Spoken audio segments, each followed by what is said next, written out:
à l'époque de... Avant la Première Guerre mondiale, quand Ouman, c'était encore authentique à l'époque, il y avait là-bas un grand tzaddik, un chassid Breslev, qui était un cordonnier.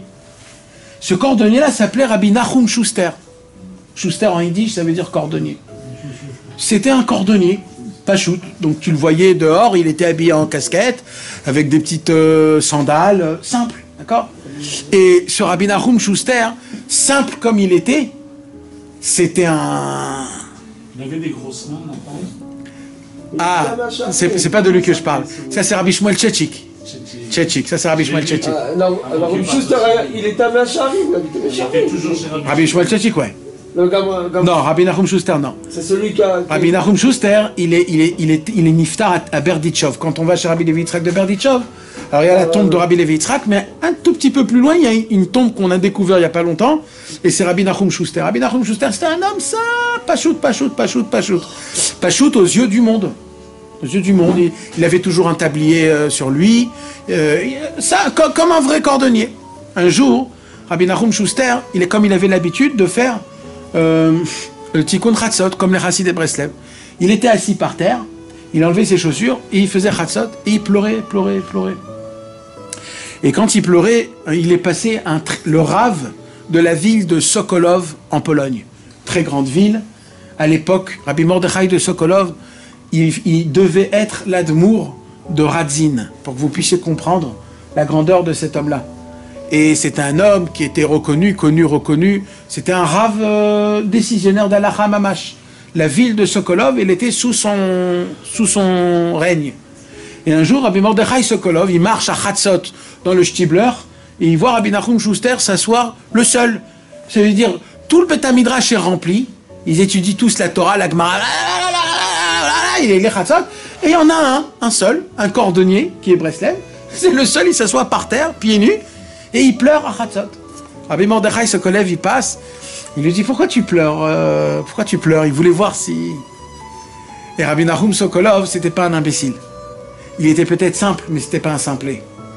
Et il a compris, Rabbi Nachum Schuster, il a compris l'épine qu'il lui a envoyé. Alors il lui a répondu aussi de cette même manière, comme un vrai Polonais. Il lui a dit, moi,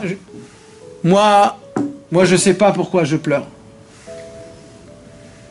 Mais je me pose la question, pourquoi toi tu pleures pas?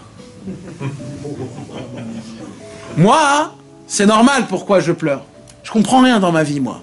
On m'a dit, il faut s'asseoir, je m'assois, je pleure. Mais toi, tu comprends pas pourquoi je pleure à Chatzot? Rabbi Mordechai Sokolover, comme c'était un Ishemet, il a dit, tu appartiens à qui, toi? Il lui dit, moi je suis un chassid Breslev. Il a dit, alors emmène-moi à Ouman tout de suite. Il a emmené à Ouman, et il est devenu l'élève de Rebbe von Nachman. Rabbi Nachum Schuster, ce petit jeune là, le petit cordonnier, un jour il s'est retrouvé dans une ville. C'est pour ça que je te raconte cette histoire. Il est venu dans une ville. Et il s'est conduit comme un juif doit se conduire en tant que cordonnier. Ça veut dire quoi? Ça veut dire de ne pas voler, d'être droit, d'être gentil, de aider. Pas que aux juifs, même aux goïms, d'être présentable, d'être, comment on dit, menoumas, comment on dit, bien poli. D'être un homme comme il faut, comme le fils d'Abraham, Yitzhak et Yaakov. Et cet homme-là, tellement il a été apprécié, que les goïms commençaient à lui demander des conseils. Et les goïms venaient, ils disaient, dis-moi, j'ai des petits problèmes avec ma femme, tu peux pas me donner un petit conseil? Et ils se voyaient à se donner des conseils, de conjugaux aux goïms, des problèmes de parnassa. Jusqu'un jour, Rabbi Nachum Schuster, avec sa simplicité, il est allé là-bas, il leur a parlé d'Hachem. Il leur a parlé d'Hachem, de l'Aïmouna. Mes amis, il a, comment on dit, Gier Gerim. Il a converti des dizaines de familles juives en Pologne et à Ouman, à Rosh Hashanah, avant la première guerre. À l'époque, on mangeait tous ensemble. C'était pas chacun dans son... À l'époque, tout le kibbutz de Rosh Hashanah mangeait dans le même hangar. Et dans le même réfectoire. Eh ben, à Ouman, tout le monde connaissait. Il y avait une table qui était pour les guérims. Que c'était qui s'asseyait à la tête de la table? Le cordonnier Rabbi Nachum Schuster. Et lui, il gérait tous les goïms. des goïms qui venaient à Ouman à Rosh Hashanah et qui devenaient des guérim, qui devenaient des... Comment ils sont devenus guérim, mes amis? Parce que ce fameux Rabbi Nachum Schuster, il avait fait rentrer Hachem jusqu'à la Baït. Il s'asseyait par terre en faisant Chatzot. Il avait la Emouna de la Tfila Behemet.